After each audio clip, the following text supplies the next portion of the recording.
ક્યારે એવું વિચાર્યું છે કે અમુક નેતાઓ અને કંપનીઓ આપણને આટલા બધા પ્રેરિત કેમ કરી જાય છે જ્યારે બીજા નથી કરી શકતા? સાયમન સિનેકને આ સવાલનો જવાબ મળી ગયો છે અને તે એક સરળ પણ ખૂબ જ શક્તિશાળી વિચાર પર ટકેલો છે. શા માટેથી શરૂઆત કરો?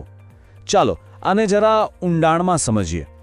જુઓ, આ એ જ સવાલ છે જેણે સાયમન સિનેકના આખા રિસર્ચની શરૂઆત કરી કે ભાઈ એવું તો શું છે કે અમુક કંપનીઓ જ હંમેશા વધારે ઇનોવેટિવ, વધારે પ્રભાવશાળી અને હા, વધારે નફાકારક પણ રહે છે. શું એમની પાસે કોઈ સિક્રેટ ફોર્મ્યુલા છે? અને જવાબ છે હા, એક રીતે કહીએ તો છે જ. અને એ જે સિક્રેટ છે ને એ આ એક જ વાક્યમાં છુપાયેલું છે.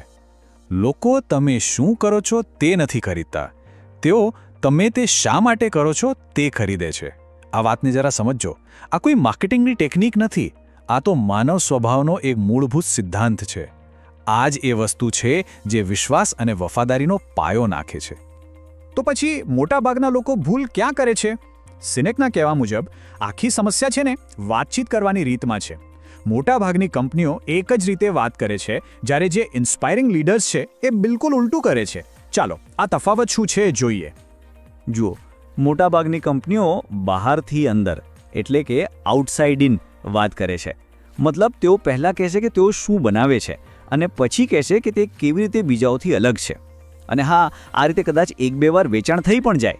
પણ જે ખરેખર પ્રેરણાદાયક સંસ્થાઓ છે ને એ અંદરથી બહાર એટલે કે ઇનસાઇડ આઉટ જાય છે. એ લોકો શરૂઆત જ શા માટેથી કરે છે અને આ જ વસ્તુ છે જે ગ્રાહકોમાં સાચી વફાદારી જગાવે છે.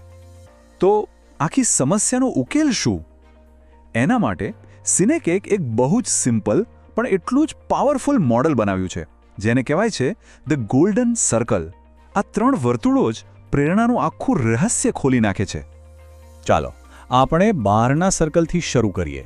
પહેલું સર્કલ છે વોટ એટલે કે શું. આ સૌથી સહેલો ભાગ છે, ખરું ને? દુનિયાની દરેક કંપનીને ખબર હોય છે કે લોકો શું કરે છે, ભલે પછી એ કમ્પ્યુટર વેચતા હોય, કાયદાકીય સલાહ આપતા હોય કે પછી કોફી બનાવતા હોય. એકદમ ક્લિયર. ઓકે, હવે થોડા અંદર જઈએ. બીજો સર્કલ છે હાઉ એટલે કે કેવી રીતે. અમુક કંપનીઓને આ પણ ખબર હોય છે, આ એમની સ્પેશિયાલિટી છે, એમની યુનિક પ્રોસેસ. આ જે વસ્તુ છે જે તેમને માર્કેટમાં બીજાઓથી અલગ પાડે છે, પણ હજી પણ આ પ્રેરણાનો મુખ્ય સોર્સ નથી. અને હવે આપણે પહોંચ્યા છીએ ગોલ્ડન સર્કલના કેન્દ્રમાં. વાય એટલે કે શા માટે. આ સૌથી ઊંડો અને સૌથી શક્તિશાળી સવાલ છે. અને એક વાત ક્લિયર કરી દઉં, આનો મતલબ પૈસા કમાવાનો નથી. એ તો માત્ર એક પરિણામ છે. શા માટેનો મતલબ છે તમારો હેતુ શું છે, તમારી માન્યતા શું છે, તમારી કંપની અસ્તિત્વમાં જ કેમ છે. સિનેક કહે છે કે દુનિયામાં બહુ જ ઓછી કંપનીઓ કે લોકો આ સવાલનો સ્પષ્ટ જવાબ આપી શકે છે. તો આ જ છે પેલી સિક્રેટ ફોર્મ્યુલા. અંદરથી બહારની તરફ વાત કરો, હંમેશા વાયથી શરૂઆત કરો, પછી હાવ પર આવો અને છેલ્લે વોટ કહો. અને આની પાછળ છે ને સાયન્સ છે, આપણું બાયોલોજી. આપણું વાય આપણા મગજના લિમ્બિક સિસ્ટમ સાથે સીધું કનેક્ટ થાય છે. આ એ જ ભાગ છે જે આપણી લાગણીઓ, વિશ્વાસ અને નિર્ણયોને કંટ્રોલ કરે છે. જ્યારે વોટ તો ખાલી આપણા તાર્કિક મગજ સાથે વાત કરે છે.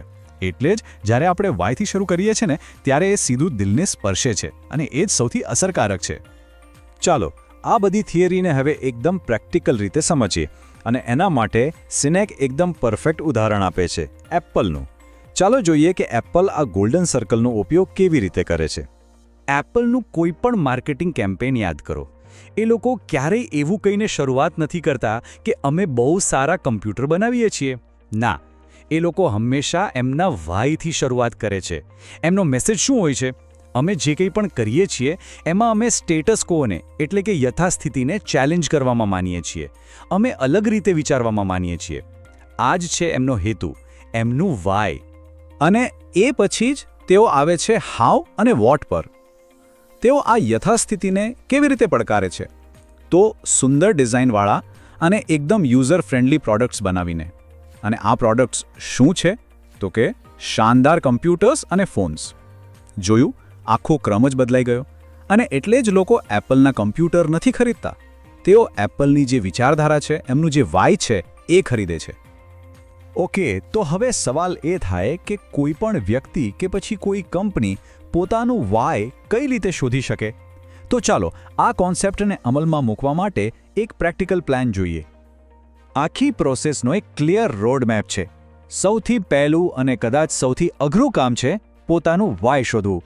એક જ વાક્યમાં એ હેતુને લખવો. પછી એ વાયના આધારે તમારું હાઉ અને વોટ નક્કી કરો. પણ અહીં વાત પૂરી નથી થતી.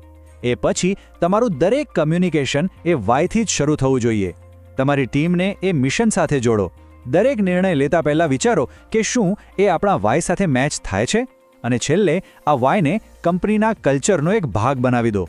અને હા, આ દરેક સ્ટેપમાં કન્સિસ્ટન્સી એટલે કે સુસંગતતા ખૂબ જ જરૂરી છે.